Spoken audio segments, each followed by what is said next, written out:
Hey, it's Lauren Babick, and you're watching CMS TV. I firmly believe if she wasn't as hateable as she is on this, they would have just said, well, we're not going to invest another $2 million into this trial. She's just a hateable bitch. And it really shows. I don't even know. I haven't watched this trailer. I don't. She does have the resting bitch face. Oh, she's just a bitch. Dude, there's one, I don't know if it's in the trailer or not. I haven't even watched the trailer. But I'll tell you, there's one scene where they show her, she's sitting at a table in her lawyer's office with a laptop. And she's looking at this video, and it's a ring phone video of her now dead boyfriend, husband, whatever, getting out of his car and walking and getting into another person's car and driving away. And she's like, that's the last time anybody ever saw him alive.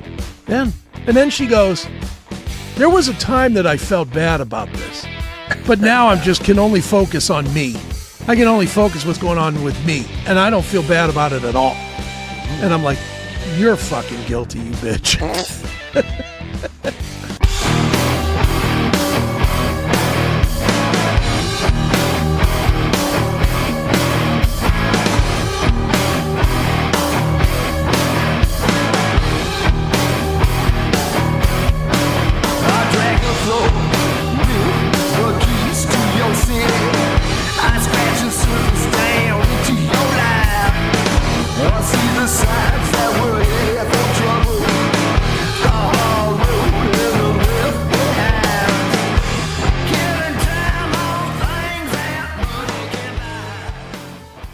What is going on, everybody? Welcome back to another edition of Chris Akin Presents. It's myself, Chris Akin. It's that dude over there, Eric Ferentinos. And we are back once again. Hello, sir. How are you? Doing awesome, Chris. Good to be back. Got the big video shoot tonight. That's right. Look at you becoming rock star outside of your outside of your current rock star status. You're expanding your rock stardom, so to speak. Yeah, that's right. Playing with some cool people on the James Davis track. You've heard me talking about Death of Me, which just to go back over that, we got Dennis Hill from Face to Face, if you remember that band. He's singing on there. James Davis playing guitar. Scott Shiflett, who is the guitarist from Eagles of Death Metal. You would also know his brother from the Foo Fighters. Okay. He is playing some lead guitar on there as well. And then Jimmy DeAnda, everybody's favorite drummer of Bullet Boys, and most recently George Lynch. Right. Through the End of the Road. I guess that's come to an end, but allegedly. Yeah. Let's just leave that as an alleged. Do you really think George is not going to tour anymore? Come on. I doubt it. I mean, he looks like he's in too good a shape to stop playing, and he's playing at a top level right now still. So yeah. I'd give it some time on that. And Kevin Baldus from Lit, bassist from Lit. So we're all getting together in Orange County tonight. We're going to do a video. I'm told it's like a kind of studio type concept, because that's how this was kind of brought about. Sure. As a studio concept. So I guess we'll just show up and kind of act like we're recording the song again. Nice. Well, dude, what is... And if there's no answer to this, just say that there's no answer as of yet of this, but what is this? Is this indeed a band at this point? Is it a project that's turning into something, or feels like it might? I mean, What is it? Is it a band? Is it a band you're in? I mean, what is it at this point? James Davis project. Well, James, guitarist, he was in the band Shameless years ago. I've known him for probably at least 15 years. I think this is a passion project of his, where he wanted to get together the, coolest people he could find to play on his album. And as it's progressed, he's kind of started to look into who's be available to actually play live for this. So he has talked to me about playing live in the band. I can't speak for the other players that I mentioned that are on Sure. this track of if they're going to be playing the live shows with him, but he was coordinating with me to check my availability as such. And, I love the song. All these guys playing on it are awesome. I would be more than happy to play shows for him if he wants me to. So I'm available. I don't have a definitive answer for you, Chris, as far as 100%. I'll see if I find out a little more tonight and maybe let you know next week on that. Okay. But the song's great. And when the video comes out, we'll have to have these guys on and Absolutely. get as many of our friends to share it as possible and try to promote this. Right on. Well, and it's exciting, to me, as your friend, as a fan of what you do, it's exciting to me. Look, if I had, let me back up a second. If I have my way, you'll play with Stephen Piercy until he turns 96. And you'll still play in front of big crowds, and it'll still be a lot of fun, and you'll have fun, and you'll make your money, and you'll have fun. That's all great. But honestly, the DeMartini thing, it does throw a wrench in. I mean, anybody that pretends that it doesn't is lying. And it's great that as quick as that wrench was thrown in, you caught it and found somewhere else to fucking tighten a bolt, Yeah. Well, you just kind of, I mean, for me, I just keep an open mind for opportunities that come, and people do hear about that sort of thing. Like, hey, I heard you got some time off. Yeah. Coming up, which, you never know how these things are going to go. I mean, those guys are kind of hinted that they have more shows, but beyond the 3 that they're going to do. I was notified about a couple more Stephen Piercy shows this year. So maybe it'll be just both working around each other, and it'll give time for me to do other things. I appreciate your excitement over it. I'm excited too. I definitely don't want to be sitting home doing nothing. Well, yeah. And you'll never admit to this. I'll just say it. And if you just choose even to just smile and not say nothing, that's fine. But you don't realize that you are an in-demand guy. You always think there's nobody that knows your name. And I know that from personal conversations that I've had with you off the air, where you're always like surprised that somebody knows your name. Dude, you've been doing this 25 years at the pro level. You're not a JV player, man. You're on the pro level with a big act. People know that. Last time that you had downtime, what happened? Bow Wow Wow came running to you. Now this time there's just a hint of some downtime and another band emerges. So right. I don't know what it is. Maybe you do. Maybe they've told you. Is it your style? Is it your, reliability? Is it all of the above? What do you think it is? I think that's a pretty good guess there. All those things you mentioned. I mean, I've been playing with Steven for many, many years. So they figure that I can't be that crazy, or, I have it together enough to hold the gig down all these years. Right. I think to play Rat songs, you have to be at least a certain level of a guitar player to pull it off. Certainly. Yeah. Whether you're doing the Robin parts or the Warren parts, you have to be at least a certain height of your playing to ride the ride. Right. Sure. If you will. So I think they might look at that. I don't get called all the time, in the sense that I think they figure I'm Piercy's guy and I have a gig, and they don't think to call like they do some of their friends that they know might not have a gig at the moment. But opportunities come up, and it'll always also be a situation of who you know. It all comes down to who you know. Sure. Most recently, I saw some cool news that Sam Bam and Will Hunt are playing in Godsmack. Yes. Like, I don't know exactly how that came to be, but those two guys, dude, that is a weird situation. I don't know how much you've read about that, but there's something going on there because Rambola and certainly Shannon Larkin are mainstays in Godsmack. I mean, they're like the core of the band, them and Sully, and for them to not to say anything, then just all of a sudden show up in, where were they, Australia or wherever they were, and just be like, hey, here we are with half the band. And then they just went with there's personal reasons that they're not here. That sounds like they personally weren't invited. Right.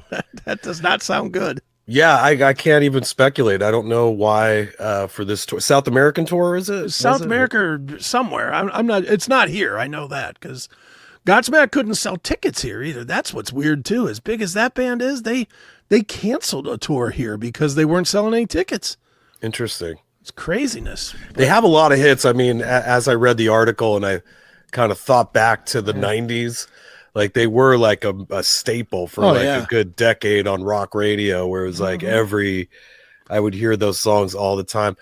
My first band almost kind of had that sound, almost like an Alice in Chains type sound, and we were called Voodoo. Okay. And Godsmack has a song called Voodoo. Sure. And I remember when our band broke up and I was like, man, I don't know if we were like ahead of our time or whatever, but then these other bands came out that kind of had that sound, whether it was like Disturbed or Godsmack or these bands. I'm like, man, we should have just hung in there. We could have been right with these guys. Right. But they ended up having that song Voodoo, and I'd have to hear it all the time. And it felt like it was taunting me. Voodoo. But that is cool. And, props to the Sam kid on guitar, because he sounds perfect with that band. I don't know if he uses their amps they already had or what, but like, he probably does. He had the exact sound of the band. Like it sounded like, so, and it sounded like the singer was like pretty amazed by it too. I mean, we already know Will Hunt's a very top-notch professional drummer. He's been brought in for Motley, I think, before he would be a go-to Motley, guy. BLS. He's played with you guys, I believe, right? Yeah, he's played Slaughter. with Slaughter. Yeah, he's played with everybody. He's a pro. I would say he's one of those go-to guys that in any tight situation you need somebody with a name that could learn this stuff. Will Hunt's name comes up right away. But the dude picked the right two guys. It looks like they've done two shows, and it sounds like the record. So yeah, dude, I'll tell you my one Godsmack story. I mean, I have a couple, but the one that really stands out for me is this is when I was early on doing the metal show on WMMS here in Cleveland. And I got asked if I would go out and introduce this new band that was coming through town. And I was like, yeah, well, hey, it's $50. $50 is $50, right? Yeah. So I was like, sure, I'll go do that. So the band, it was Godsmack, and it was their first time through town. It was before any of the hits were hits. The album it may have been out. It may not have been out. I know we were playing it on the metal show, but we might have had an advance of it. But the most saddest thing ever, I go to the thing, I meet Sully, I meet the other guys in the band. Could not have been nicer guys. They were really super nice to me, as the DJ guy, right? Mm-hmm. And they were playing at a club that used to be here. It's not here anymore, called Peabody's Down Under. I know Peabody's, yeah. But it was the old Peabody's, not the one that you played. But there was a Peabody. They moved to the one that you played, and they used to play it was a much smaller room. I mean, if it held 300, that would be with the fire marshal in coming Pennsylvania, in to shut it down. Right? It's in Pennsylvania, right? No, in Cleveland. Oh, Cleveland. Oh, sorry, Cleveland. Yeah, in Cleveland. But that's right. So it was on a Tuesday night, which doesn't help anything. Mm-hmm. But I meet these guys, they're so excited, and they're like excited that they're getting radio play and that we're playing it. And I'm like, yeah, I'm going to go out here and I'm going to do this thing. The opening band plays, and I still remember the band was a band called Disengage from Cleveland. Opening band plays, not a fucking soul in the room. I mean, literally staff. Nobody, no friends of Disengage even at this show, because it was a Tuesday night. It was just a bad night. So then I'm like, all right, this is awkward. So Disengage finishes up. I'm standing backstage. They had like a little backstage area. I'm standing there. I'm kind of looking around the corner to see what's going on. When Godsmack goes to come on, I kid you not, there were 4 people standing in front of the stage. Right. 4. The tour manager, the bus driver, and pretty much. The wife. It was. I went out and I'm a pro, and I literally went out in front. and acted like there was 150,000 people in front of me. Yeah. I was like, who's ready for some Godsmack? You know, and meanwhile you hear my voice echoing off the floor because it was so not attended. But I went out and did my piece. They came out, they played like they were playing in front of 150,000 people. I mean, they brought it.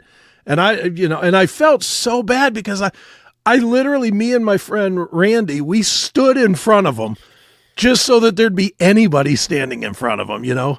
I did that for When in Rome one night on the Bow Wow Wow tour. We were playing somewhere and no one was there, and I was pretty drunk, and I'm like, I'm gonna go stand right in front and support these guys. And somebody had filmed a little of it because it was almost like what would have been like a video where somebody looks stupid, right? Yeah, I think where I'm just like standing there, like by myself. I thought I was gonna get something started, like more maybe the few other people that were in this place would have come over. No, it was just me looking like an idiot in front of these guys. But my heart was in the right place. But sure. You know. Well, dude, I'm telling you, on this night in question, I felt so bad for these guys. And I can remember when I was driving home thinking, oh my God, I hope these guys, I hope they don't. I remember thinking, I hope these guys don't break up because I really dug what they were doing. You know, I was real into it. And I was like, boy, I hope they don't break up. And obviously they went on to recover from this one awful gig. But right. Dude, it's just funny thinking about it. The first gig of a mega band like that in a major town was in front of under 10 paid. It probably took a minute for that song to take off. Now go away. Yeah. That's the first one I remember from them. And that was the best I ever did. Yeah. It was kind of that the beginning of the drop D guitar bands that don't have guitar solos in any of the songs, really. Sure. So maybe a little bit of noise or something. Like it was still different times than the 80s, but it was that post Metallica time too, like post Black Album. So well, and like you mentioned at the beginning, they were compared unfavorably to Alice in Chains. Right. People are like, this is just a rip-off of Alice in Chains and not a good one either, you know, until hit after hit after hit after hit came. And then it was like, whoo, they are Stone Temple Pilots had kind of a similar stigma given to them. Yeah. The only difference between those two bands was Scott Weiland had so much charisma and so much of that weird factor to it. Like he was just weird. Yeah. I don't know if you ever met him or not, but meeting him, very odd guy, like, you know, and like, I don't even know how to explain it. You know how you look at him on stage and he seems like a weird guy, like with the weird dancing and stuff. Right. That's how he was in real life. When you met him backstage at a show, he was like, you know, he'd be like, hey, comes up doing the mama chant dances. Dude, he wasn't like that per se, but he was just talking like one of these yin and yang and the zen and the chi guy. You know, he's one of those guys. And I remember the first time I met him was when the second record came out, Purple or Vaseline or whatever. I think Vaseline was the big hit on that one. And I remember meeting him, and all the other guys, the DeLeo brothers, could not have been more regular, nice dudes. Invited me into their little backstage area. Hey, brother, we got plenty of beer. We're not going to drink it all. Have some, you know, super nice guys. Then I meet Scott, and he's like, hey, man, this is really great to meet you, man. And I'm like, this fucking weirdo, you know? but obviously that worked for them. Having that weird kind of front guy is the difference between them and Godsmack. And I would definitely think, don't you think Stone Temple Pilots for that time period was probably bigger than Godsmack? Godsmack won the war, but I would say at that time, Stone Temple was the bigger band. That was a band that, because we would get to open, that voodoo band I was in would open for a lot of nationals that were still at a club or amphitheater level, and Stone Temple Pilots was one of those bands that we got to open for in Pacific Beach at this small place called Club 860. And I didn't even think that they were going to play because Scott was such a mess backstage. They were like throwing water on him, and the show got delayed by hour or two. Like we had already done our set and I was hanging out waiting, and I actually live like 40 minutes north, so I ended up leaving without even seeing him play. I had met the DeLeo brothers at the sound check. They liked our band. They came in and were like, wow, you guys are great. Dean, and it was cool to meet him. Sure. But didn't end up getting seeing the band. But Sex Type Thing was blowing up at the time, on the radio. It was a great, awesome new song that was out. And you kind of knew that this song was going to be around for a while. And as soon as that Interstate Love Song hit, they were catapulted to a whole thing. Scott Weiland was a rock star, without a doubt. He was interesting. He was able to kind of break away from you sound like just this band. It was more like a hodgepodge of stuff. He had almost a little Pearl Jam, a little Alice in Chains. And you know what he did that I don't think many people have ever been able to do, singer-wise? He changed his sound without it killing his band. Like the first two Stone Temple Pilots, he has that deeper, kind of Eddie Vedder-ish sort of a deal. But then that third record that had Big Bang Baby and stuff like that, he went to the higher voice, like his more normal voice. It was, I feel, if I recall, that he went into a real Bowie thing where he's he's going to release his inner Bowie. And that worked. He kind of found his voice somewhere in between all that. Yeah. But that was weird. He's one of the only ones. I mean, if you think of other bands that have done that where the singer changes their voice, that's usually the death of the band. And Godsmack, you could say, has not changed his voice. No. Like I've never, like Metallica, I certainly remember the first time that happened. It was on Nothing Else Matters, where all of a sudden he was like, so close, no matter how far. But listen, everybody, James is actually not yelling. And it was a big deal. But you're right. Yeah, usually you don't hear too much of a voice change. Sometimes singers, as they go down the pike, try not to sing as high. Like Chris Cornell started out way up there with his vocals, but he quickly realized that was hard to, nail do it night live. After night, right? Right. So then he was doing songs like Black Days where he really stayed. Well, the thing that's always bad as singers get older, and I'll give your guy much credit for not doing this, Steven. Yeah. There is and I don't know what you call this. Maybe you do as a musician. I don't know, but it bugs me when I hear it. When you hear these guys transition, and it's mostly the higher guys, higher range guys, as they get older, they start to sound like they're drunk. Like Brian Johnson comes to mind. When you listen to Back in Black or For Those About to Rock or stuff like that, I mean, that is a piercing. And then when you listen to stuff like Power Up, sounds like he's got a throat full of phlegm and he's just like, what you meant to say is he starts sounding like Donald Duck.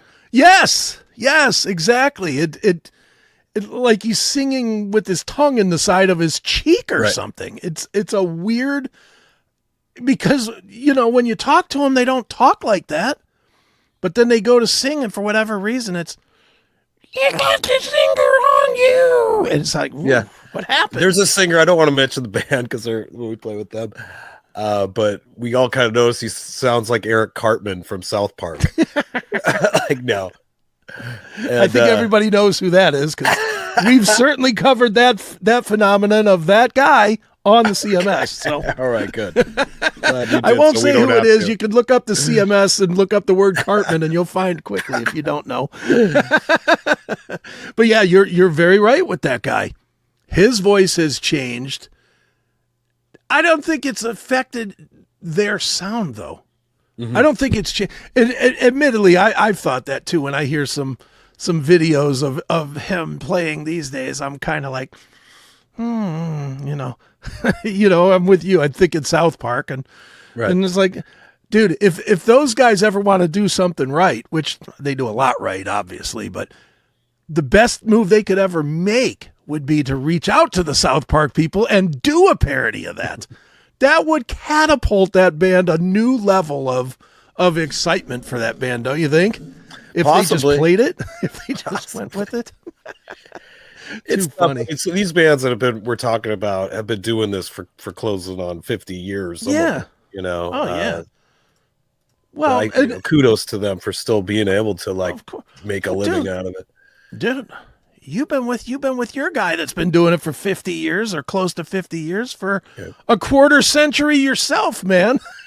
That's crazy to think about all by itself. It is crazy, and I feel like lately I have been kind of taking accounting of everything, and not sure if I'm exactly where I want to be at this moment. You know what I mean? Right. And there's still work for me to do, but that hourglass is, dropping away those little pieces of sand. And I do need to get out there and start working with other people and doing things. You know, it's funny. You know who else I heard from today? Our friend Ronnie Monroe. Oh, nice. How's he doing? He's doing good. He was talking about doing an album. Great. And was asking if I had some material I wanted to throw his way or what have you. And then, we've also talked about Giancarlo, doing songs with him for possibly Frontiers.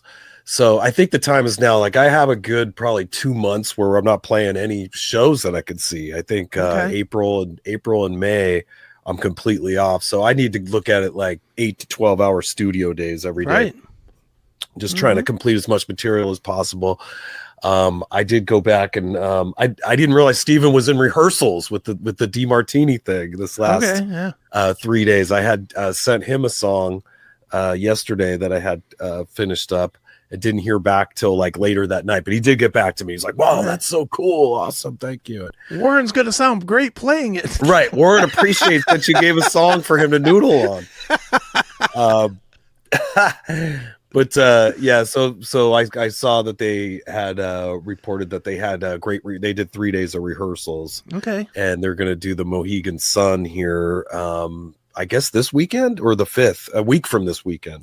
2 weeks, yeah. Yeah. Hey, that's cool. So tomorrow is another day where I got to get up super early. I have to drop my car off at Wally Park at 5 a.m. Okay. And catch like a 6:10, I think my flight boards tomorrow. And then we head out to North Carolina to play this sold out show. That's good. Out that way. Yep. And then I'll head home and off for 2 months. After that, then it's I think June we have a show, and July we have maybe 3 shows, August 3 shows, September another 2 shows. So I'll get through. It's going to be tight. You know what I mean? It's not a hiatus. It's just a vacation. Somewhat. It's not even a vacation because I do have a lot of work to do, and I know Steven does want to do an album, so I have to kind of like present at least an album's worth of stuff for him. Which it's not that we don't have it. Like I've had ideas for him going back, 6 years now, 7 years, 8 years. Some of them I like to go back and kind of spruce up a bit. Or polish up a bit. Like I've learned a lot about recording since as the years go by, and I'm now I'm not using GarageBand anymore like I was a decade ago. So, but some of these ideas didn't sound all that hot, and they just needed to be revamped a little bit. So I'm kind of going back, and because there's a lot to go over there and change a few things. So I have work to do for sure. Right, I'm going to stay busy with that.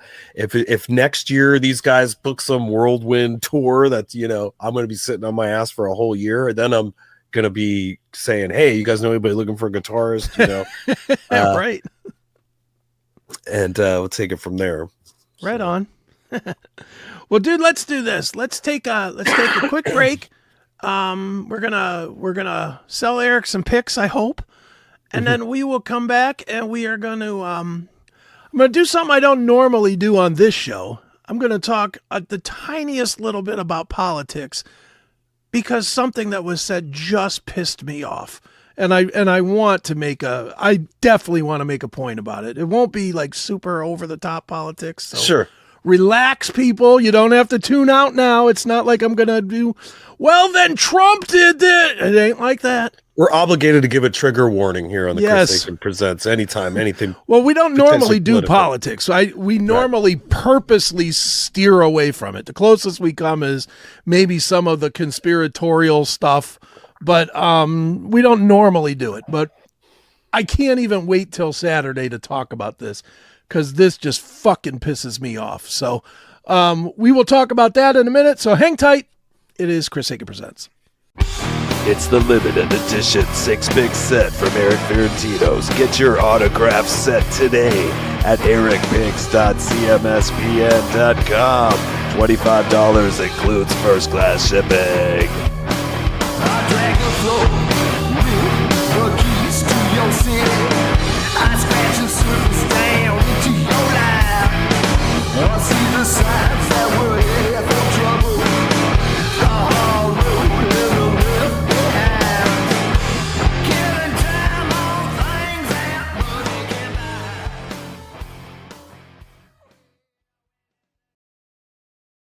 buy. Welcome to the ultimate experience for hard rock and heavy metal fans. Introducing the CMS Locals VIP app, your #1 destination for all things on the CMS network. Dive into the classic metal show, Chris Akin Presents, Seth Williams Show, and more, all in one place. It's free to get started or elevate your experience with a subscription for just $4.99 a month. Go commercial-free, get advanced releases, and enjoy exclusive bonus episodes. Plus, it's the prime spot to chat with like-minded fans who love raw, uncensored commentary. Are you ready to rock? Download from your iOS or Android store, search for the CMS network, and join the community now. It's free, it's easy, and it's the best way to keep our shows with you every single day. Install the Locals.com app today and follow the CMS network. Right back here on Chris Akin Presents, and as promised, Eric, I am annoyed with musicians, certain musicians in particular. And it's not certain ones like, well, it's this person or that person or it's this person. It's musicians that won't shut their fucking mouths about their politics in the press. I'm just going to put this out there. You're a musician. You know better. And I dare anybody to find an interview with Eric Ferrantino saying, here's what I think about Donald Trump or Joe Biden, or it doesn't exist. Because you know, I'm assuming it's because you know it just screws up your fan base. Yes? Yes. You're going to lose half, approximately 51% of yes. your fan base.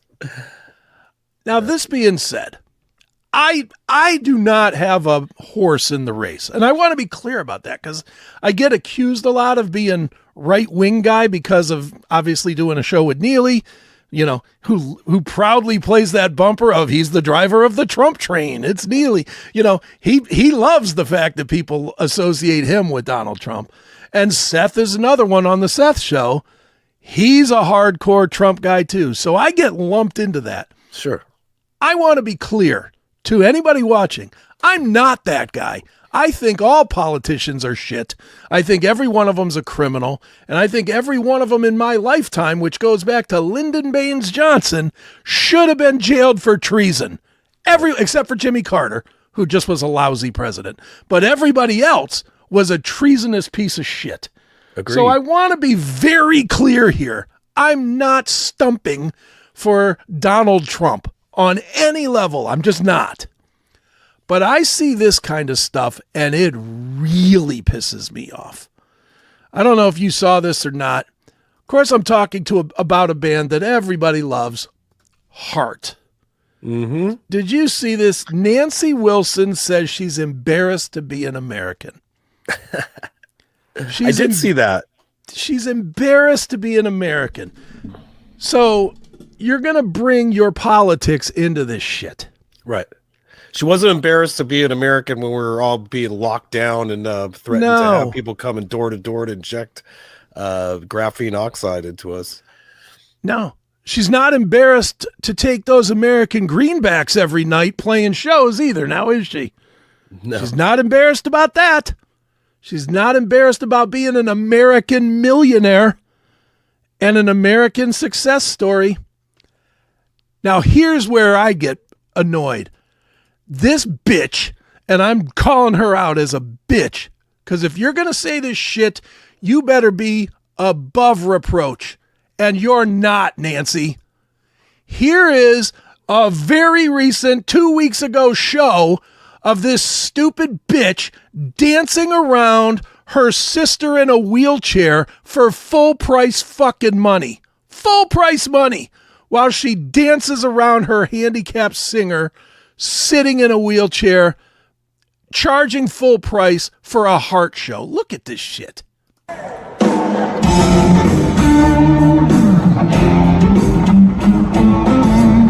at this.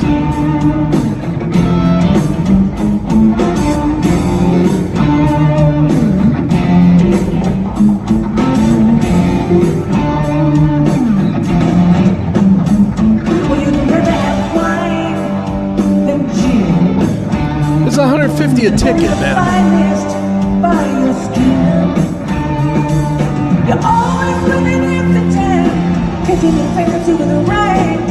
Now, let me be clear here on my point, because I know what the comments are going to be immediately. They're going to think I'm picking on Ann Wilson for being in a wheelchair. I'm not.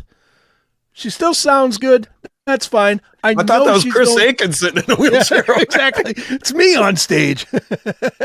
But I'm like, no, Chris, you got the gig? I'm in heart now. Barracuda.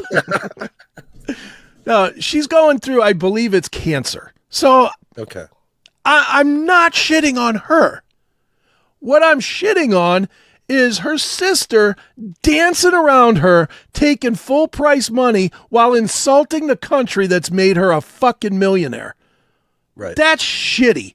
You know what? Shut your fucking mouth at the time that you're out there ripping off your fans. Shut your fucking mouth. Right.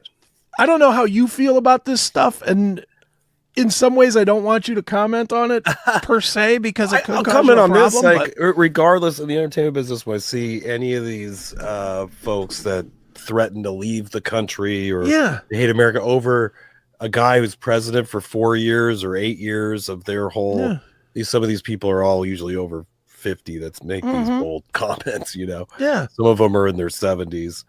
I guess some of these people are actually leaving. Good. But then you wonder, like, do they have other legal problems going on? Whether it's like Ellen DeGeneres or somebody like this, who knows if they're being investigated for something else? Like, I hate the president, I'm getting out of the country, but maybe there's more to it. Yeah, who knows? And by no means are we even trying to hint that Nancy Wilson is, somehow tied to Diddy or Epstein or any of that kind of shit either. No, I'm not. I somehow seriously no. She's wearing doubt that. she's wearing her politics on her sleeve, right? Yes, which does. Again, it's fine if that's how you feel. If that's truly how you feel, then so be it. Feel that way. But don't go out there and say you're embarrassed to be an American when you're doing that. Right. Nothing because embarrasses her, apparently.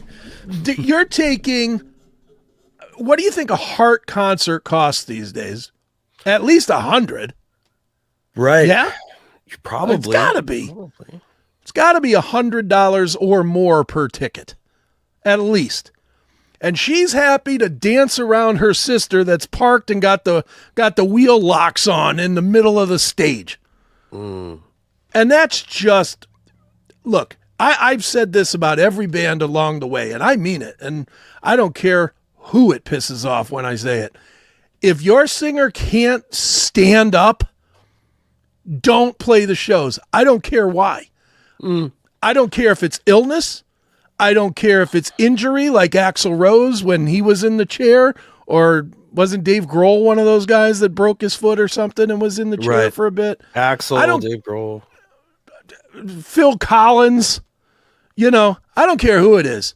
If you can't stand up to play a rock show, then don't play a rock show. And or give your fans a break on the price. You want to do this bullshit? You want to play Heart tunes, which are rockin' tunes with Ann Wilson sitting in a wheelchair? Fine. Tickets should be $30 because you're not getting a full rock show. Right. You're getting a nursing home show. That's really what you're getting. You're getting a bunch of rock guys around a woman that should be in fucking hospice care. For God's sakes. Oof. Yeah. I mean, well, usually when they're at this phase, the voice isn't great either. And then I'll have to agree with you. I think she could still sing, right? No, she sounds fine. Again, I'm not picking at her. Right. I want to be very, very clear. But you're saying it should be discounted if you're not getting a full-bodied entertainment. Exactly right. And that's on any level with any one of these bands. I don't care if it's guys we know. I don't care if it's people like this that we don't know. And certainly, if you're doing something like this, which is sort of a travesty to your career, it's an embarrassment to a band like Heart that has always been a powerhouse live rock band. I've seen Heart a bunch of times. Right. Great band live. Great, awesome band live. To do this is embarrassing. Right. And if you're going to go out there and willfully embarrass yourself to make money, which is what Nancy Wilson is doing here, then don't be running your mouth behind it saying, well, but I'm embarrassed to be an American because I don't like the president and he's mean. You know what's mean? Ripping off your fucking fans. Right. Taking their goddamn hard-earned money. Instead of taking 2 hours of pay, taking 12 hours of pay so that they can watch you dance around a wheelchair, you guitar playing bitch. Fuck off. Oh, I hate it. Right. And again, if she would have done this 2 years ago and said the exact same thing about Joe Biden, I'd be right here calling her a fucking bitch as well. Don't bring your politics into it, because if you do, then you're going to be judged harshly for it. You're going to be judged for everything you're doing. But to me, this is like the height of hypocrisy to sit there and say, I'm embarrassed to be from here. Well, look at what you're doing with your career. You're embarrassing yourself. Right. Just horrible, man. Yeah, and no one should ever be embarrassed to be an American. They could. Yeah. I mean, and I agree with Chris. You should leave your politics out of music. But generally speaking, if you're just a regular person, you know, I just don't see how people admit to the political game of like choosing a side, because they're both bad. I mean, but they're at least they're temporary for a certain amount of time. You know, America. I hope it's for America's forever. It hasn't been forever. It's a few hundred years, but we have a great country, and we should all come together and support it and get rid of any bozos that are driving it into the ground. Right. Dude, I've lived in other countries. I've lived in Korea. I've frequented many other. I've been to something like 40 some odd countries when I was that first year I was in Korea. I traveled all over the world. And I can promise you, the worst day in America is far better than the best day almost everywhere else.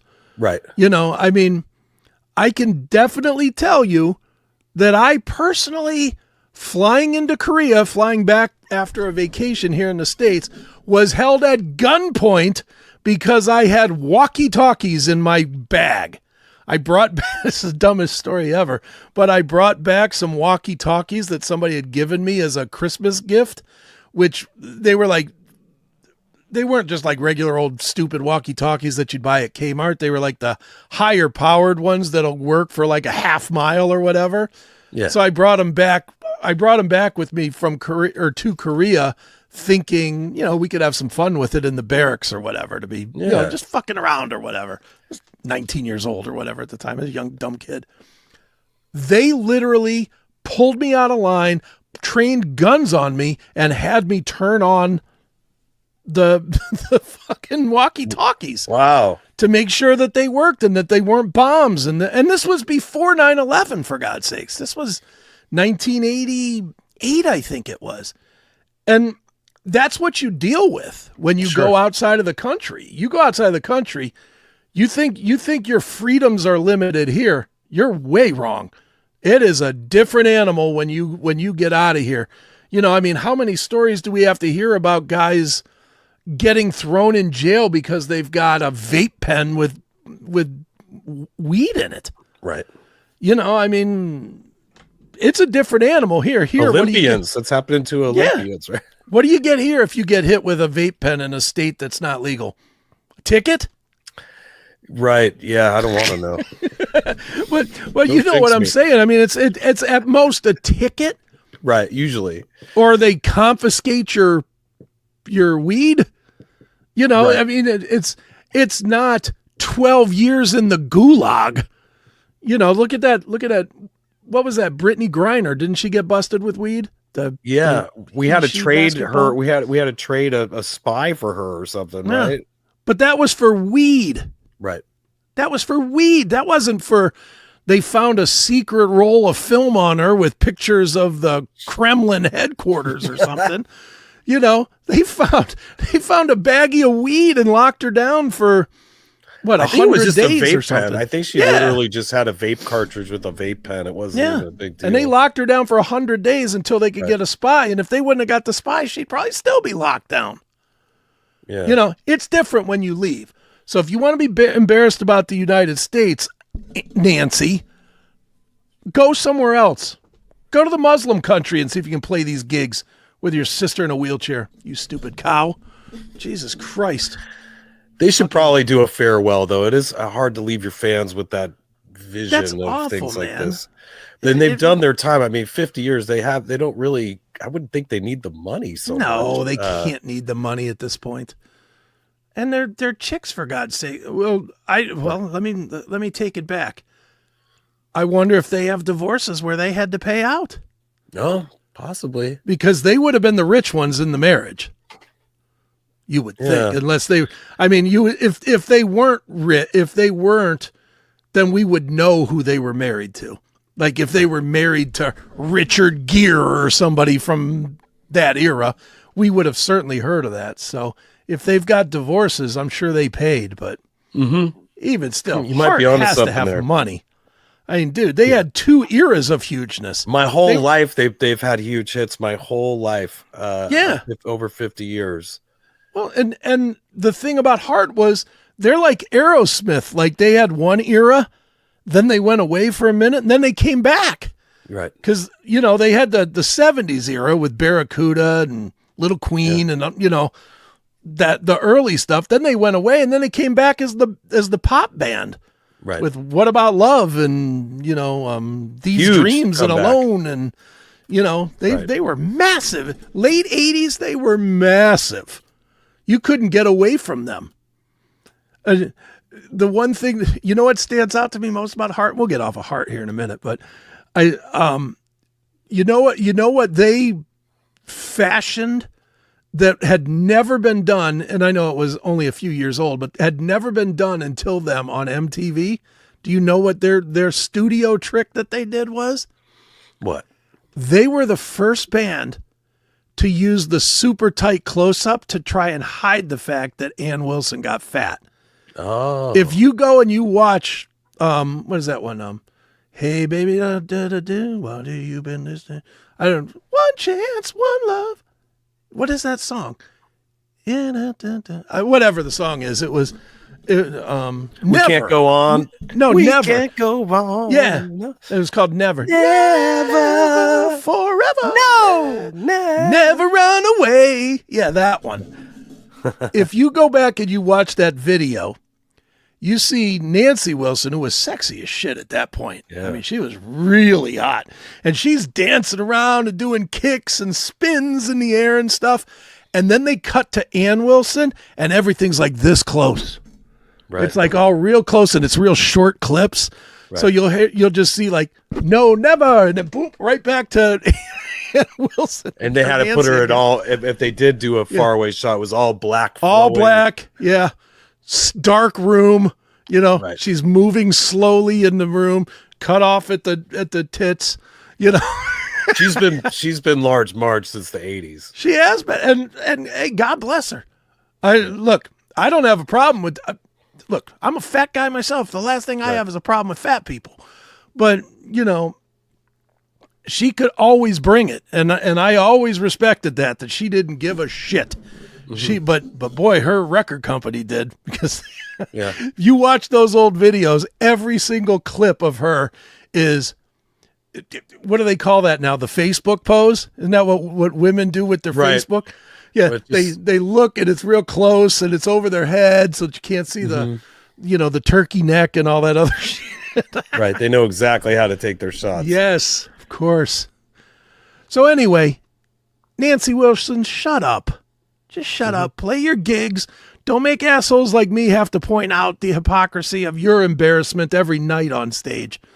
Just play your fucking shows and shut up. Please. And any of you other musicians, shut the fuck up about your politics.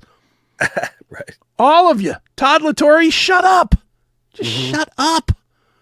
Any of them. And again, Kid Rock. I'll go to the other side too. Kid Rock, shut up. Kid Rock, stop fucking starting your shows with a video of Donald Trump introducing you. That's embarrassing and sad. You're basically saying, I'm not popular enough for this crowd, so I got to get the most controversial guy in the world to introduce me to the stage. That's lame too. All of you. I don't care what your politics are. Shut up. Man, politics have gotten people probably fired from their gig. Yes. Where they just don't agree within the band. Somebody's a huge fan of one guy, the other guys aren't. I've seen that happen, and it sucks. There was a time where politics didn't seem to nearly matter as much before COVID. You didn't really hear too many musicians going on about politics, really. Yeah. Seems more recent.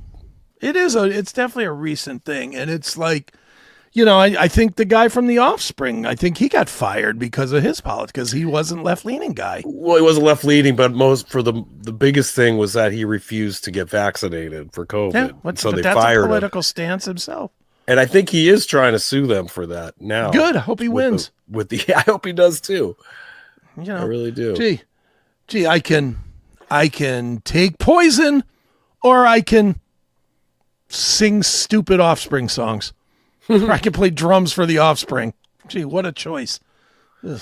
I hope he wins. I hope he takes all their fucking royalties. There's a lot of outside of music, people who were fired. Like if you were fired for not taking that shot, there's money waiting for you. Because there is. That's a huge lawsuit, and especially if it was over for religious reasons or something like that. That's definitely grounds for a lawsuit.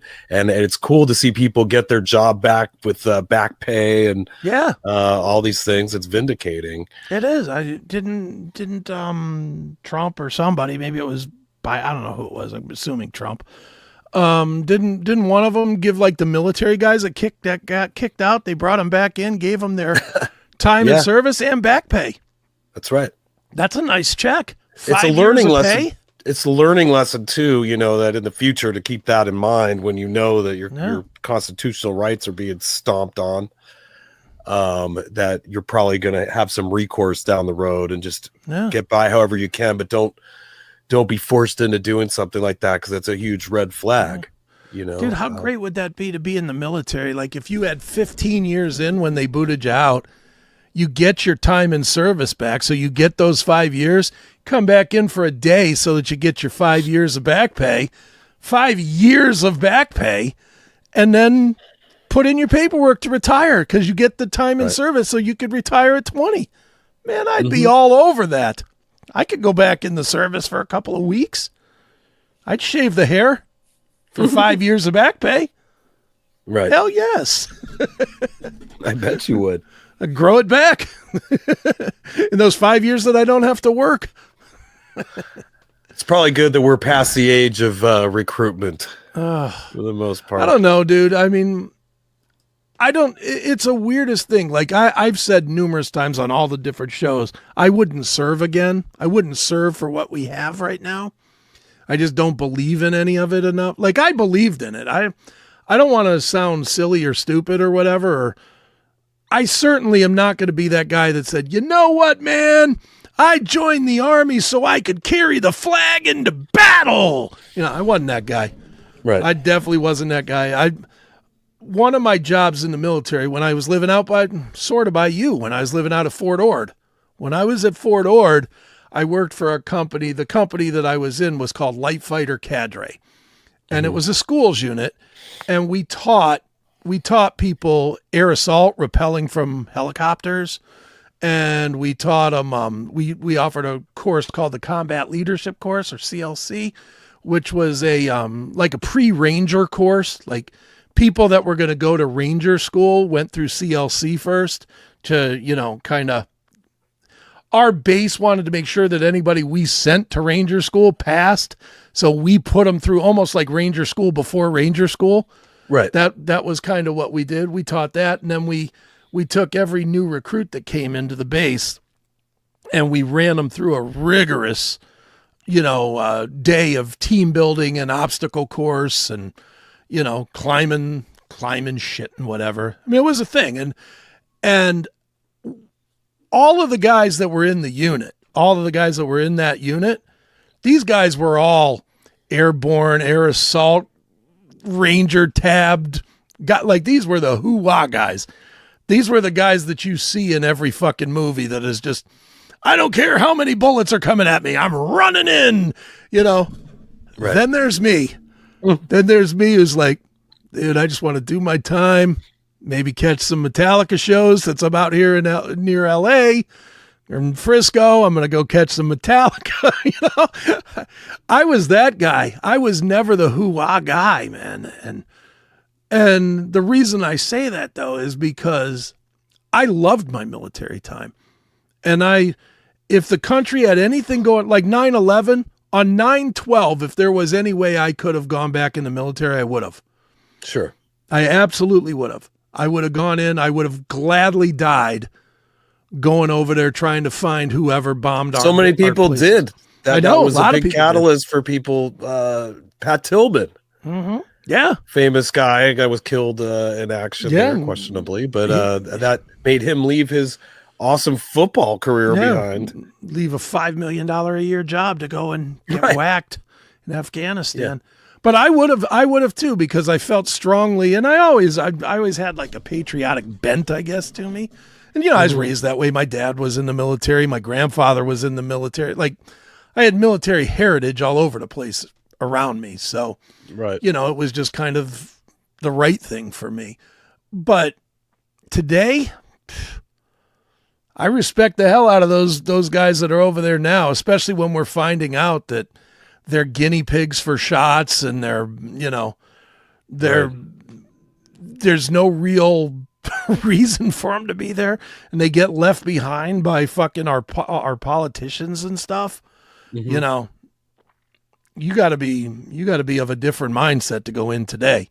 Either that or just dumb, and you just don't look at what's going on. You're just like, yeah, I want the free college. Which a lot of people do that too. Well, with the military, it got quite all inclusive, in the last couple years, where it got a little goofy out there, where it's it did. I don't know how tough our military was anymore. Like, to see these guys, if they actually had to go out onto a battlefield, would have been something else. Dude, I have a friend. I won't say his name because I think it could, even though he's retired, I think it could still cause him problems. But he's a retired, top of the line enlisted guy.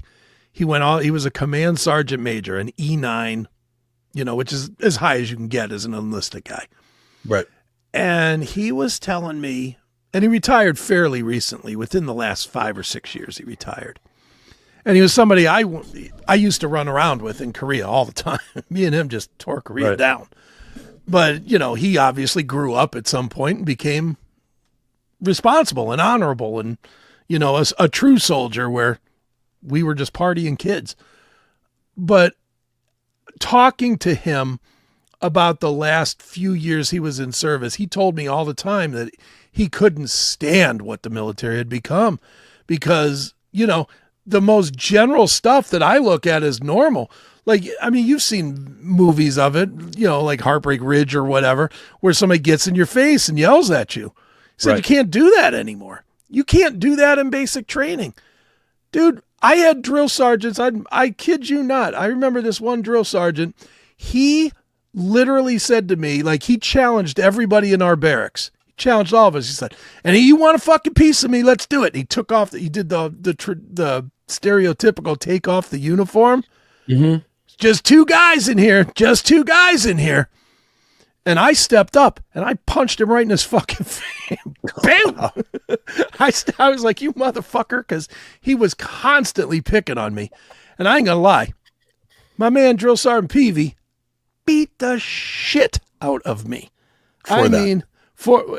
But he did it without the uniform on. It didn't cause me any problems other than being really beat up. Mm-hmm. But I mean, he pounded the hell out of me, but that was the military back then was, every once in a while you had to kick some ass. And it believe me when I tell you, it taught me to think twice about how badass I thought I was. Right. Because I thought I was a pretty badass son of a bitch, which is why I stepped up. And I stepped up right until he beat me till I was almost unconscious.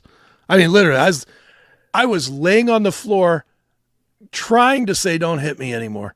I literally was like, So what happened? You get like winded during the fight or something? And whatever you had, that's it. And then he got me down. More? He got me down and he put a really solid kick in my ribs. Okay. And I swear he broke a rib. I mean, it fucking knocked the wind out of you though and all that. Yeah, it knocked the wind out of me and he just jumped down on me and boom, boom, boom, boom. And he must have hit me 15 times in the face before everybody pulled him off.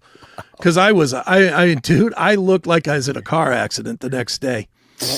And I remember going, we had two drill sergeants. It's funny. We had Drill Sergeant Peavy and Drill Sergeant Hovey. And I remember going out to formation the next day.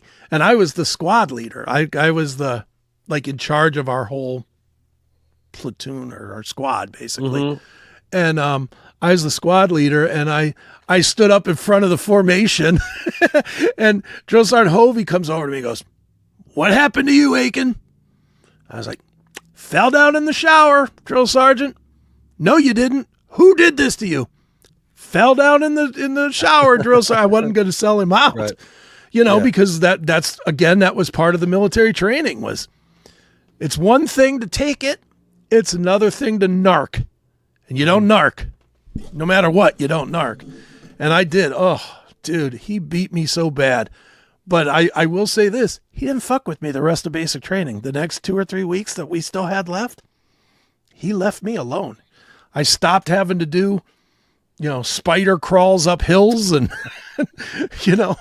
fucking hundreds of push-ups every time somebody in my platoon fucked up or whatever. I didn't have to do that anymore. I think he respected that I stood up, but he also respected me more because he beat the shit out of me. And he knew, because if I had to beat the shit out of him, he would have murdered me in push-ups and sit-ups and running. And, he would have wore every ounce of that youth out of me. But I think he respected it. But crazy times, man. Crazy stuff. But all right, let's change directions. This is as close as we ever get to politics, and I really don't want to do politics. I got to bring up this documentary that I watched. I don't know if you had time to see it or if you even have whatever channel it's on. I don't even know what channel it's on. What is it called? It's called like Murder in the Snow or something like this. Let me find it real quick. Sarah, what's her last name? Reed documentary. Max. I think it's on Max. Yeah, it's called A Body in the Snow, The Trial of Karen Reed. I don't have Max, have not seen this or heard of it yet. Okay. Here's the story. I'll try and find a trailer for this as well, but this is the documentary. It's a 5-parter. True crime documentary. It's from only a couple of years ago, like 2021 or 2022. Okay. The story is this chick, Karen Reed, and her boyfriend, John something, husband, I'm not sure even. They were a stereotypical awful couple. They were a couple, fought all the time, accused each other of cheating all the time, constantly bickering and yelling at each other in face to face at party. You've been around these kind of people, Yeah, dude, that no matter sure. where you're at, they can't just, you know how some people, when they get in an argument at a party, they're like, let's just take this outside, or we'll talk about this later. You know, that sort of thing. No, these two were the couple that were like, even if they were at somebody else's funeral, would be like, I don't care if that is your mother in the coffin. You sucked his dick. You know, they're like that couple. Just an awful, awful couple. And one night, I think this is in Minnesota or Wisconsin or somewhere that it snows a lot. Somehow one night they get into a big fight. They're drinking, they're arguing. Husband storms out the house, disappears. Wife storms out the house at some point. Comes back home. Husband ain't there. Gather their friends. They go looking. It's the middle of a fucking blizzard. Somehow in the middle of the blizzard, she sees a lump in the snow and says, there he is. And he's dead. He's dead, and he's buried up in the snow from the snow and whatnot. So that's the basic premise to this show. And I'm going to find you a trailer here. What is this thing called? A Body in the Snow. I should have been more ready for this. But there's a reason I want to bring this to the table. And it's because I've never watched one of these things where I don't want the person that's on trial to be innocent. Right. Like, you know, dude, you watch these things and you hope they didn't do it. You know what I mean? Sure. You hope it's a random act of something, or this guy was walking and he got hit by a snow plow or something. That's what I was hoping was going to come out of this, going into this. I watched this thing and I was like, I hope this bitch gets guilty, and I hope she does 80 years in jail. She's that kind of hateable. Like, even on the camera of a documentary which she's filming, she's that kind of hateable. It's unbelievable how much. So she's the one that produced this? She had her team produce it, and there's video of her at all stages going through the trial and evidence and everything else. So you believe, would you say she's trying to sway the general public into I think so, backing her yeah. on I think this? she did it. Well, And she has the money to put such a... apparently. I mean, the truth of this thing, there's no spoiler to it. You can look it up. Okay. She went to trial. She got a mistrial. She has another trial that starts next month in April. They're going to retry her. That's how convinced wherever it is that she had this trial is that she did it. That they're going to retry some random lady on this charge. But the reason I firmly believe if she wasn't as hateable as she is on this, they would have just said, well, we're not going to invest another $2 million into this trial. She's just a hateable bitch. And it really shows. I don't even know. I haven't watched this trailer. I don't. She does have the resting bitch face. Oh, she's just a bitch, dude. There's one. I don't know if it's in the trailer or not. I haven't even watched the trailer, but I'll tell you, there's one scene where they show her. She's sitting at a table in her lawyer's office with a laptop. And she's looking at this video, and it's a ring phone video of her now dead boyfriend, husband, whatever, getting out of his car and walking and getting into another person's car and driving away. And she's like, that's the last time anybody ever saw him alive. And then she goes, there was a time that I felt bad about this, but now I'm just can only focus on me. I can only focus what's going on with me, and I don't feel bad about it at all. And I'm like, you're fucking guilty, you bitch. But yeah, watch this trailer and you tell me. We're only going to give you 2 minutes, and I haven't even seen it. We're doing this blind. Right. Watch for 2 minutes and you tell me if she's guilty or not, just on this 2-minute watch, okay? Okay, Here we Judge go. Akin. All right. Here we go. Yeah, where's my gavel? Karen Reed is accused of hitting John O'Keefe with her SUV and leaving him to die in the snow. Their relationship was not a happy one. Not a single witness actually saw this happen. There's a whole other side of the story. This is funny, Ms. Reed. They've got her guilty already. So, did you drive your car into John? Doing this film is my testimony. I want to say what happened exactly as it happened. John was a Boston police officer. We went to the bar with a bunch of cops. Jen McCabe invited us to the Alberts. Last I ever talked to him when he got out of my car at Brian Albert's house. Everybody liked Karen, and everything changed. He was found dead on the lawn of another police officer. This is one of their own, and that raises the stakes. Miss Reed stated that she hit him 3 times. I hit him. I hit him. All right, I want to stop here just for a minute because I got to go back to one little part here. So this, where's that video of her getting the handcuffs on her? I'll just mute it for a minute. Let me get to the handcuffs on her. It's coming right there. Okay. When they arrested her this is when they arrested her officially for the murder of John, whatever, the husband. Now, if you take a look, she's wearing like some kind of shorts and some kind of like slippers and whatever. She's being arrested and charged with murder. Her only reaction is, can I at least go in and change my clothes? I don't want the news to see me in my pajamas. Right. She's being arrested for murder. Right. And she literally says, I don't have any underwear on and I'm in my pajamas and I don't want the news to see that. I want to change my clothes. Can I change my clothes? Would you even fathom changing your clothes if somebody came up to you and said, you're under arrest for murder? You'd be freaking out, right? Yeah. If you didn't do it.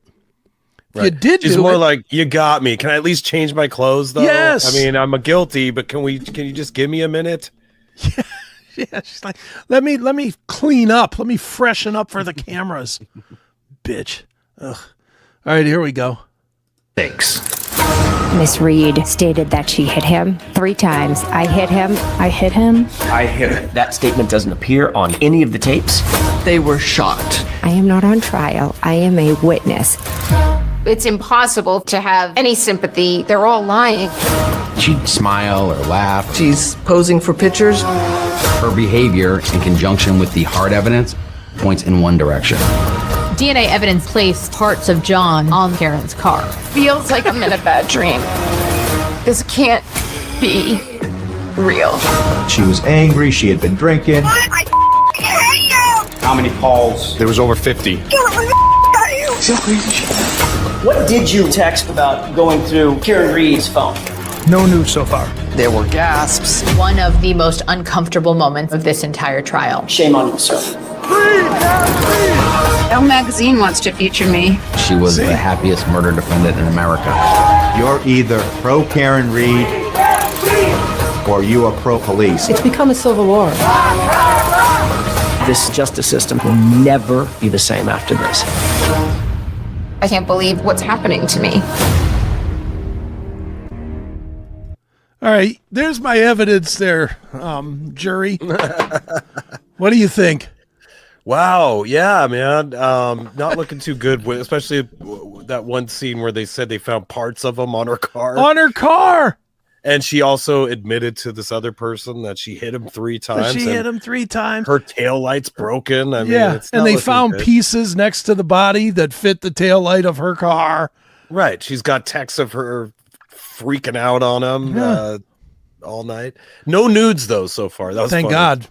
And that's kind of their evidence against her being guilty, is that the cops, because the guy that she's accused of killing was a cop, they're trying to say, well, the cops covered it up. They're OJ in this thing a little bit. Mm-hmm. They're just making excuses and trying to say, well, this guy was looking to see her naked on his phone or whatever, you know. They're trying to go with that angle. Right. And admittedly, the guy should not. Look, fellas, ladies, whoever you are, if you're watching, when you commit a crime, if you commit a crime, say nothing on your phone. Assume that someone will hear it, tape it, screenshot it, whatever. Don't do it on your phone. I mean, how about the text messages or the voice messages that she left him while he was out in the snow dead? I fucking hate you, you cheating son of a bitch.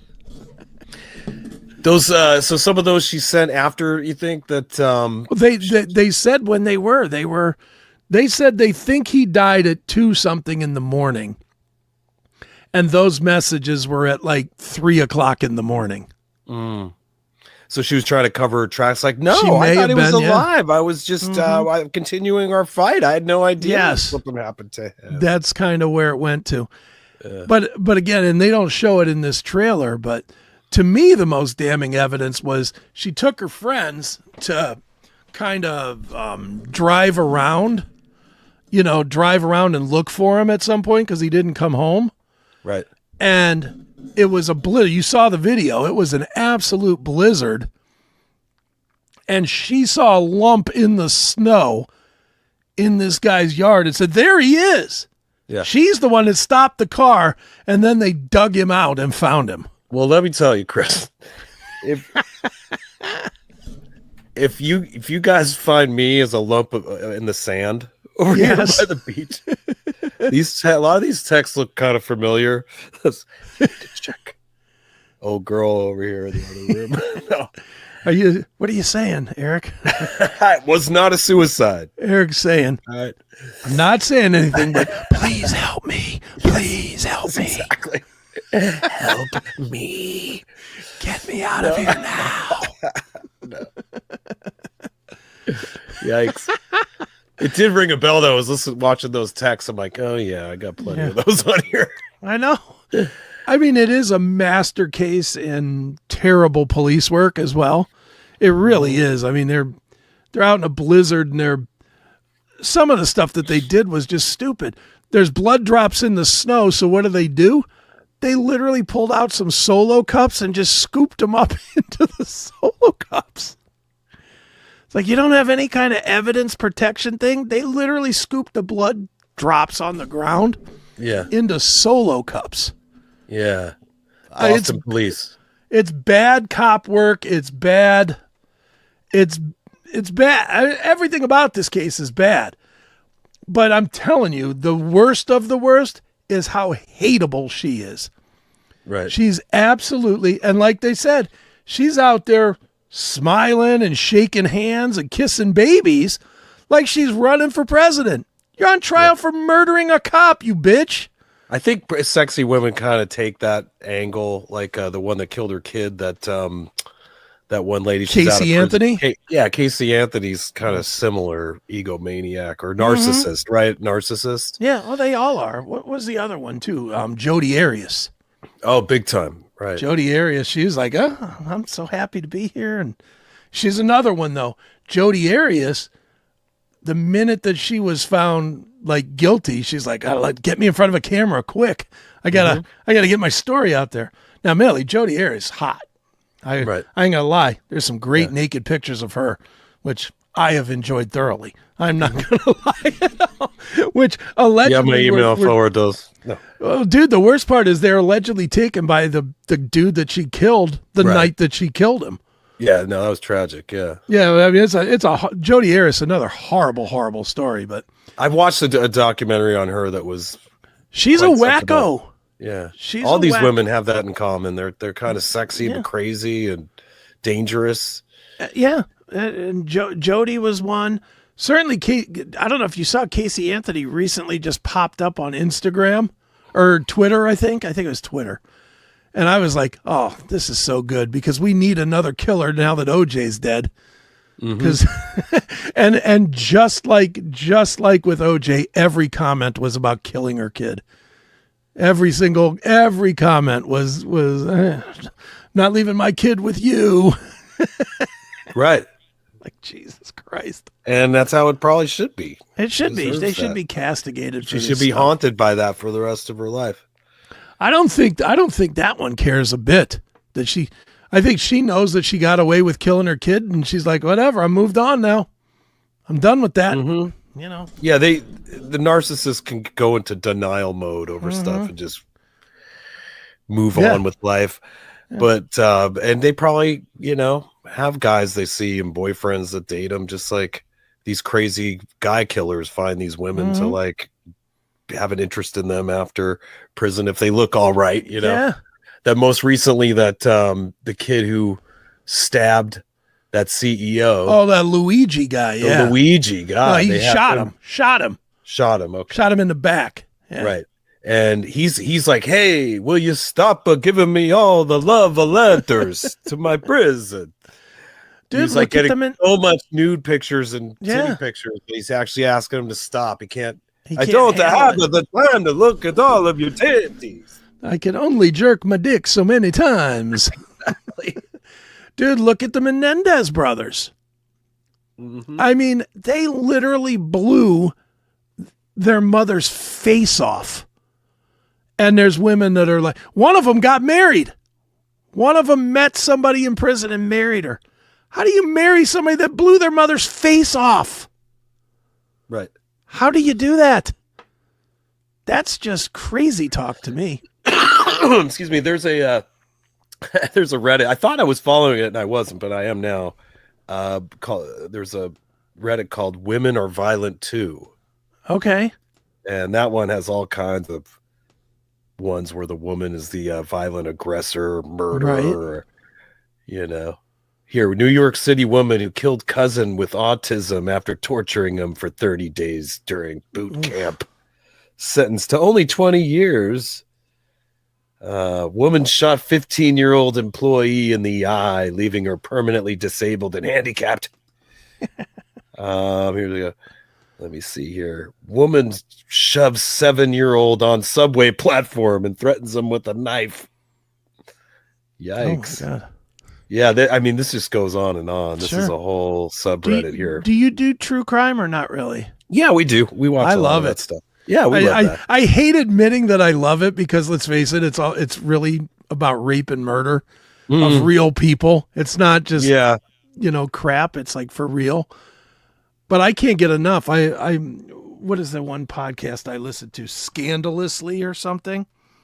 I forget what it's called. I think it's called Scandal. God damn it, now my phone won't open. I'll tell you what it's called here in 1 second. It is called I have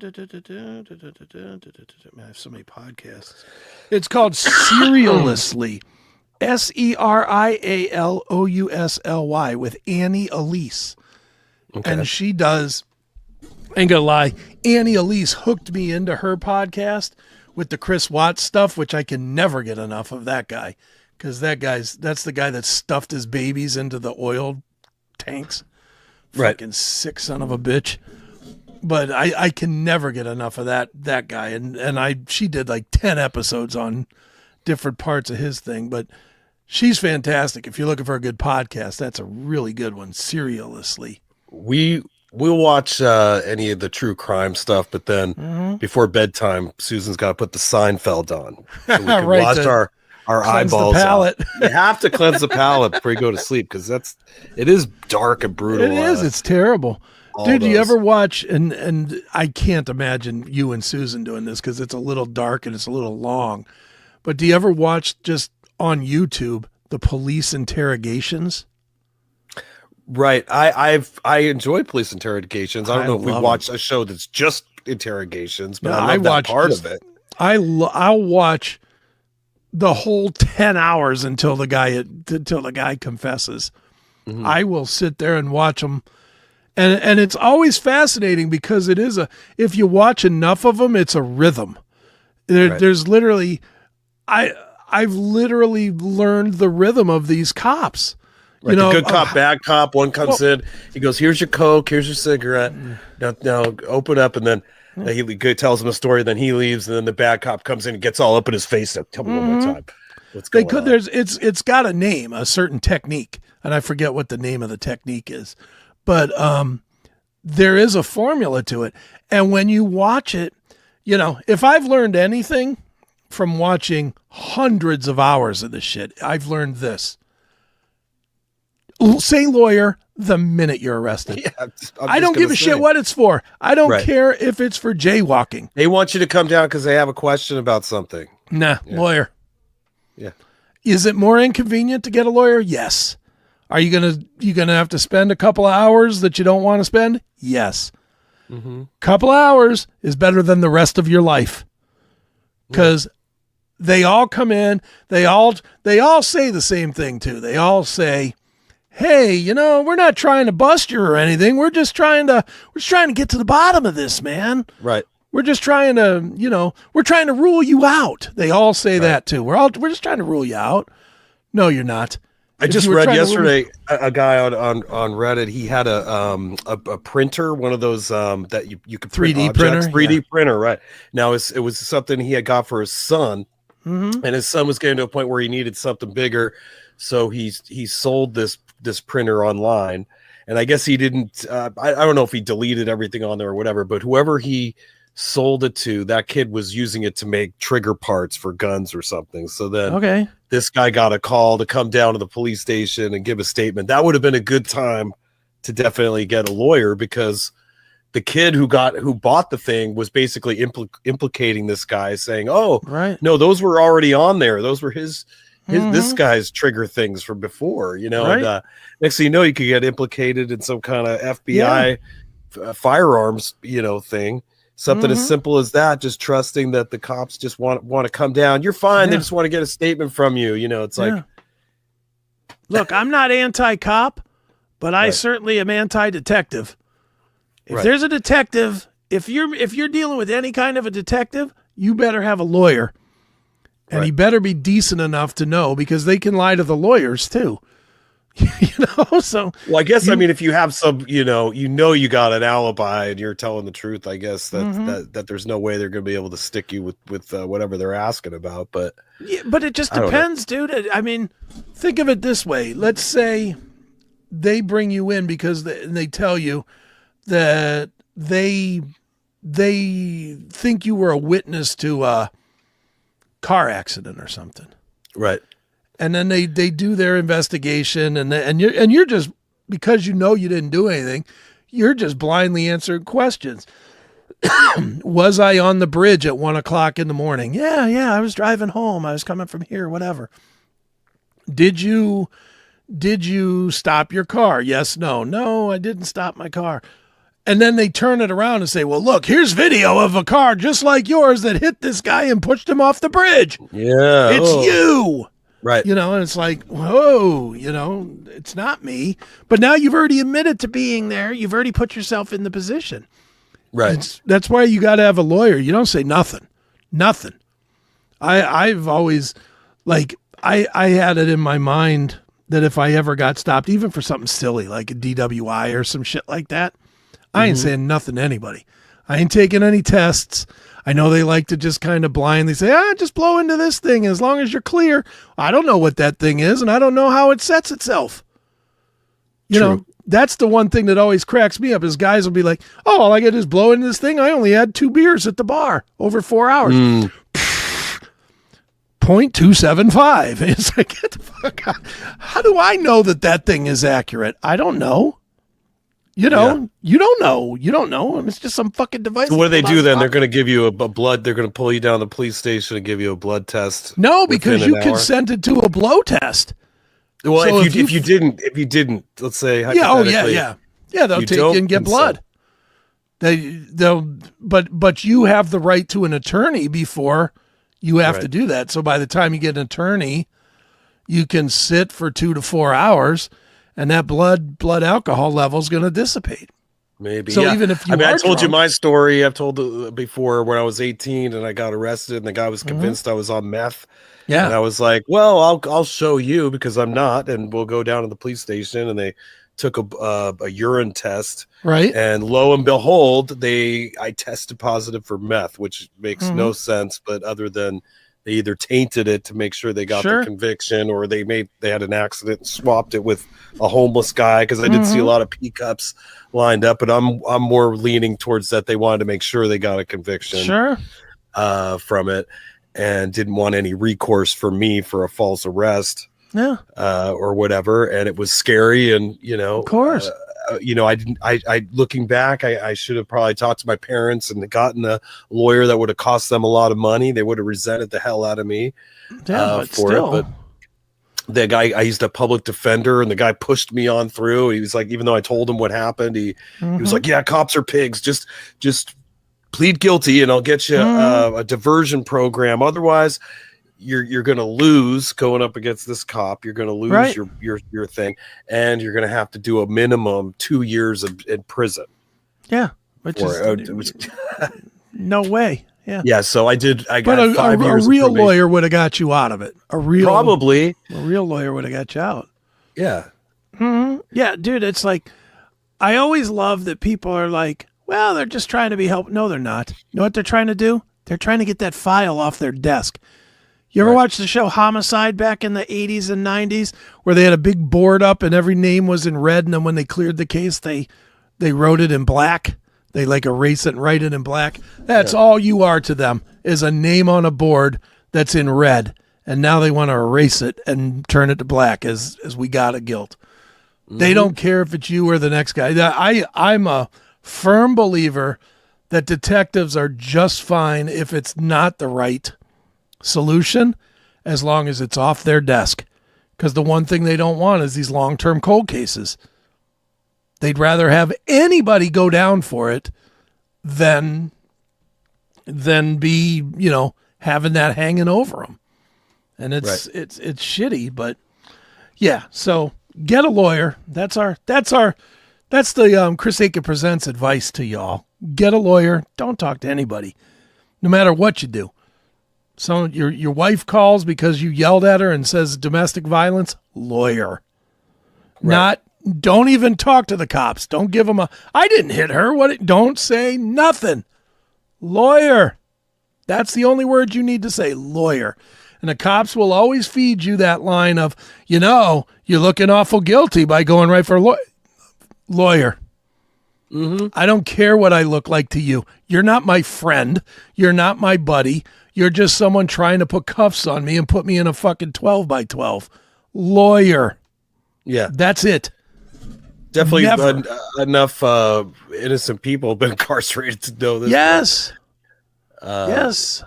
And again, I'm not anti-cop. I'm pro-cop. I'm fine with the cops doing their job. I just don't trust the detectives. Personally. Right. Especially in some of these states. I mean, some states, I think they're more on the right side of the law, but some of these podunk places, it's even scarier. They're like, "Oh yeah, Mr. Big City, we'll see about this." Well, and you don't know their relationships either. You're I don't know if you followed this case or not, but I'm sure you're aware of that Murtaugh guy. That guy owned his town. So when his kid was out fucking up, he just kept making phone calls, and they kept letting his kid off and let other people take the blame. The kid literally killed a girl on a boat, got away with it because this guy was a player. You don't know who's on the other side. They might just tell you that you're in for questioning because somebody of power is trying to get their kid out of it, and they're putting the blame on you. You don't know. Always get a lawyer. Always. True. No matter what. Agreed. No. Now, did you check your email really fast? I did. I'm going to pull that up right now to end this show for the day. So let's. This is also. We might want to look at the trailer for this too. All right. Possibly, since we're looking at trailers. Wow. There we go. This is the next Fright Bite, and Cal Cracula has chosen the next film, and it will be Odd Noggins. This is going to be on Monday, the 31st. This is the next thing you'll see Chris Akin doing with, which will be with Cal Cracula. It's the Fright Bite movie watch along. Right. It's something that's done once a month exclusively for the Caps locals. That's right. Caps locals and Ferentinos fans. That's right. If you're on my Facebook, join my subscriber group for $1, and you get to be a part of this every month. Plus, get all the other cool stuff. My video tour blogs and Sea Glass Hunters and all that good stuff. But Odd Noggins, this one, it was tough to find a movie for this one, but this one looks pretty interesting. Chris, you want to? It does. Yeah, I got it. Want to find it here? I have it. Let me remove this one. Let me stop the share. Oh, why can't I? They changed up StreamYard. Now it's way more difficult to share stuff. I don't know why they did this, but here we go. So here it is. It's the trailer for Odd Noggins. Maybe. Greetings, my friends. Oh boy. You are interested in the bizarre, the odd, the strange. What you are about to see may frighten some, but I think you'll find it to your liking. Though you may want to look away, do not. Keep your eyes peeled, or I'll have to peel them for you. We will wait no longer, so hold on to your colon. Because here we go.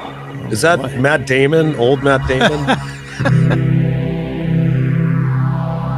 All right, this is looking. Oh, Jesus. Begins. What is it about that horror movie on Channel 12? Why do so many women in this small town work for the same party entertainment service? What's with all the bubble baths? Why so much yogurt? Where did that eyeball come from? Pimento loaf. Who is Bob? You're watching this stupid movie again? Hey, baby. You done with your shift?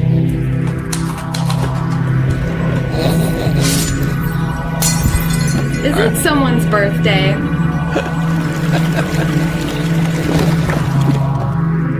Yeah. Mr. Birch? Come in. You must sleep here to be available for my morning treatment.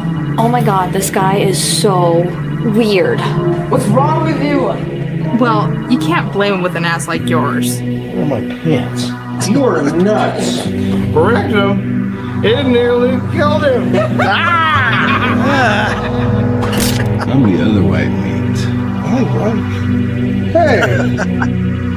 Odd Noggins is a strange trip into a small town where nothing is quite what it seems to be.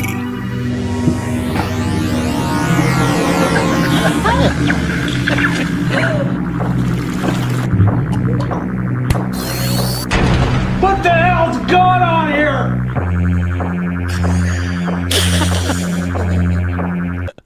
Oh my God. I have a feeling this might be our first movie where we actually puke. Right? There's a lot of pukeable in that. A lot of yogurt. Yogurt and mucus. Fat chicks covered in yogurt. Okay, yogurt bukkake. And why do I think we're going to see a lot of naked fat ladies in this movie? Hopefully. Hopefully not. What are you talking I about? don't count Cracula loves that. All right. Well, I'll give the count the benefit of the doubt here on this one. I'm going to. Ooh, that one's. Just watching the trailers making me already being like, I think I'm sick. Right. I think I have to cancel. Someone else going to have to do it with the count. I'm sick. Well, that looks good. Odd Noggins coming to Chris Aker or to Fright Bite. That's right. Pretty soon here. Another Monday. Yeah, 6 days away. That's right. 6 mere days away, and you'll be seeing this jewel right here. Odd Noggins. We fit right in. That's the worst part about this is literally we fit a little too well into this poster. It doesn't even seem like it's an overlay. No. It just seems like it's normal.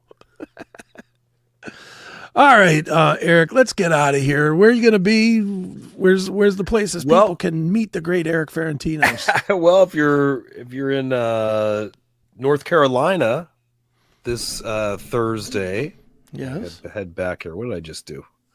Push Metal Sludge instead of Steven's site here. Whoops.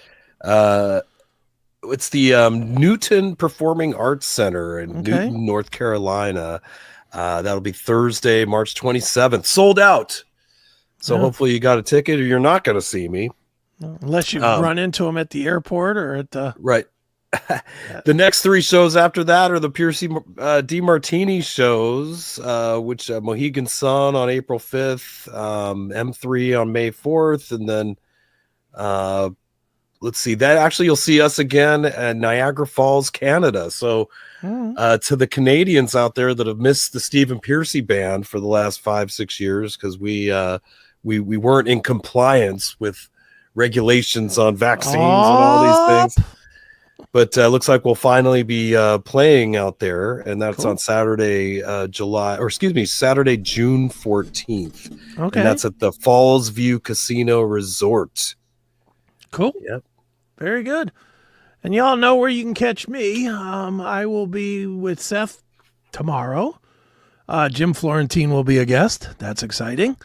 Nice. Neely will be back from yet another run with Akin, and we will be back on the CMS on Saturday. And then I'll be back with Seth on Monday. Then I'll be back with you guys and Count Cracula on Monday. That's right. And then we'll be back here on Tuesday. So goddamn, I'm going to be in front of a camera nonstop. All right, so that's going to do it. Thank you, everybody, for watching. Hope you guys had some fun, some laughs, some tears, some crying, etc. And we're done. So until next time, it's Chris Akin Presents. We will see ya. See ya. And there we go. We are donezo. All right. I gotta thanks for doing that. I gotta get that ending done.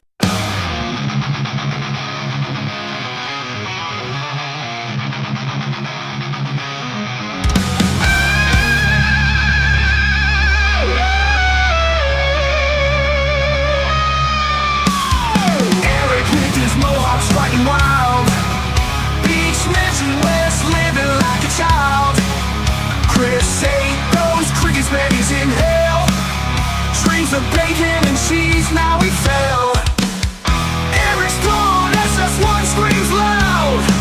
Guitarist echo through the crowd. Chris trapped in flames, crying out why. Hell's fires burn until he dies.